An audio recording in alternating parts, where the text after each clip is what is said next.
کہ میں نے نماز پڑھ لی ہے، میرا بچہ نماز نہیں پڑھ سکا، وہ اس کا کوئی حل بتائیں۔ شیخ نے کہا بہن یہ بتاؤ کہ اگر تمہارے بچے کے بستر پر آگ لگ جائے یا اس کی چرپائی کے نیچے آگ لگی ہو تو تم اس کو کیسے اٹھاؤ گی؟ وہ سویا ہوا ہے، بچے کو آگ لگی ہوئی ہے، بستر پہ آگ لگی ہوئی ہے جو اس کو تھوڑی دیر بعد جلا کے راکھ کر دیں گے، اب تم اس کو کیسے باہر لے کے آؤ گے؟ نماز کے لیے تو تم نہیں لا سکی، روزانہ تم کوشش کرتی ہو نماز کے لیے، بچہ وہ نہیں اٹھتا، اب یہ تو جہنم کی آگ ہے، تو تم بتاؤ کہ اگر آگ لگی ہو تو وہ بہن کہنے لگی بس بات سمجھ آ گئی ہے، اس سے زیادہ نہیں،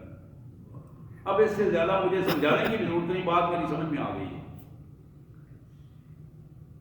لیکن ہماری سمجھ میں کم آتی ہے، ہماری سمجھ میں کم آتی ہے۔ یہ 29ویں پارے کی ایک دوسری سورہ ہے جس میں اللہ تبارک و تعالیٰ فرماتے ہیں کہ فی جنات یتساءلون، جنتوں والے اوپر، جہنمی نیچے، اور اوپر سے جنتوں والے کہیں گے یار تم تو ہماری گلی میں ہی محلے میں تھے، وہ مسجد کے قریب قریب رہتے تھے، وہ آج جنت میں کیسے آ گئے تم، یہاں کیسے؟ بڑی حیرانگی سے، وہ یہ تو وہی گلی تھی ہماری، وہی محلہ تھا، وہی چکر تھا، وہ سارا، تو تم تو قریب تھے، کبھی کبھی نظر بھی آتے تھے، تو یہ کیا ہو گیا؟ تم تو بڑے نعرے لگاتے تھے، کلمے بھی پڑھتے تھے، سارا کچھ، آج جہنم میں آ گئے، کیا ہوا؟ جنت والے اوپر سے اپنے محلے کے، اپنے گلی محلے کے لوگوں کو دیکھ کر کہیں گے، اس کو وہ جواب دیں گے قالوا لم نک من المصلین، لم نک من المصلین، بھائی جرم یہ ہوا ہم اپنی پہچان نمازیوں والی نہ بنا سکے۔ میرے بھائیوں یہ وہ بات نہیں ہے کہ جو مشرک ہے، کافر ہے، وہ تو پکا ادھر ہی ہوگا،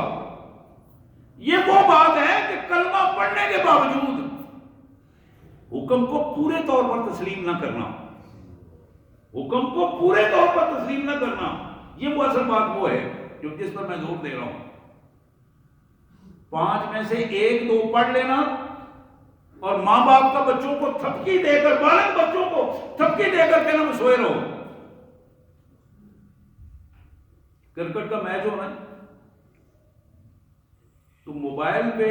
الارم لگا کے ہوتا ہے، اور الارم جو ہی بجتا ہے تو نوجوان جو ہے وہ چھلانگ مار کے اوپر کھڑا ہو جاتا ہے، وہ فوراً میچ جو ہے اس کا سلسلہ دیکھنا شروع کرتا ہے۔ آج ہمارے نفس کی پراگندگی نے، آج ہماری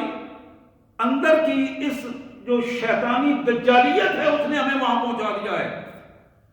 کہ اللہ کے حضور حاضر ہونے کی وجہ سے ہم نہ اپنے موبائلوں کی پرواہ کرتے ہیں، نہ جہنم کی پرواہ کرتے ہیں، نہ دنیا کے عذاب کی، نہ آخرت کے عذاب کی۔ میرے پیارے بھائیوں، ایک بڑی اہم بات، اس کا نام نماز ہے۔ اللہ کے رسول صلی اللہ علیہ وسلم نے فرمایا کہ اعمال میں سب سے پہلے جس عمل کا حساب لیا جائے گا اس کا نام نماز ہے، سب سے پہلے جس عمل کا حساب لیا جائے گا اس کا نام نماز ہے، اور اگر نماز میں بندہ ناکام ہو گیا، پہلے پیپر میں ہی فیل ہو گیا، پھر آگے پاس ہونے کی کوئی امید نہیں ہے، اس پہلے پیپر میں کامیابی لازم ہے۔ اسی طرح نماز میں اخلاص کا پہلو بڑا اہم ہے، اخلاص جسے خشوع خضوع بھی کہتے ہیں، بار بار قرآن مجید نے اس طرف توجہ دلائی ہے۔ ہمارے ہاں اخلاص کی بہت کمی ہے، یہ جب ہمارے ہاں کا مطلب یہ ہے کہ میں خود اس میں شامل ہوں، ہم سب شامل ہیں بحیثیت مسلمان، اپنے آپ کو جو مسلمانوں کے گھر میں پیدا ہونے والے، ہم ایک دوسرے کو تلقین کرنے والے، ہمارے ہاں اخلاص کی کمی ہے۔ اس اخلاص، اللہ سے تعلق جو ہے اس کو خالص کرنا پڑے گا، اور وہ کیا آپ کہیں گے کہ ہمارا بڑا خالص تعلق ہے، آپ کیسے کہہ رہے ہیں کہ اخلاص؟ آپ ذرا اس پہ تجربہ کیجئے، خود ایگزام کیجئے، اس کا خود ایک تجربہ کیجئے، اس کو گزاریے اپنی امتحانی نقطہ نظر سے تجربہ کیجئے کہ ایک طرف آپ کی اپنی خواہشات ہیں، ذاتی خواہشات ہیں، بیوی کی خواہشات ہیں، بچوں کی خواہشات ہیں، برادری کی خواہشات ہیں، آپ کی دفتری مجبوریاں ہیں، کاروباری مجبوریاں ہیں، دوسری طرف اللہ کا حکم ہے، آپ اس کو ترجیح دے رہے ہیں۔ اگر آپ ان سب کو پیچھے چھوڑ دیتے ہیں، اللہ کی طرف نکل جاتے ہیں، تو پھر آپ کا وہ پہلا درجہ ہے اور بلا شبہ آپ کمال قسم کی کام کر رہے ہیں، اور پھر آپ کے امتحان میں بہتر نمبر لینے کے چانسز ہیں۔ لیکن اگر آپ وہاں اس کیفیت کو آپ دیکھ نہیں پا رہے، عملی زندگی میں آپ اسے لا نہیں پا رہے، آپ اسے کوئی درجہ دینے کے لیے تیار نہیں، اپنی ذات، اپنی فیملی، اپنی برادری، اپنے کاروبار، اپنا اسٹیٹس، اس کو آپ قربان کرنے کے لیے تیار نہیں ہے اللہ کے مقابلے میں، تو پھر یہی وہ چیز ہے۔ اللہ نے فرمایا، اللہ کے رسول صلی اللہ علیہ وسلم نے فرمایا کہ میرا اللہ فرماتا ہے انا عند ظن عبد بی، میرا بندہ میرے بارے میں جس سطح کا گمان رکھتا ہے میں اسی سطح کا اس کو محسوس ہوتا ہوں۔ بات پوری نہیں ہو سکی ہمارے ہاں، ابھی اس سورہ میں نماز کے علاوہ کوئی 10 صفات اور باقی تھی،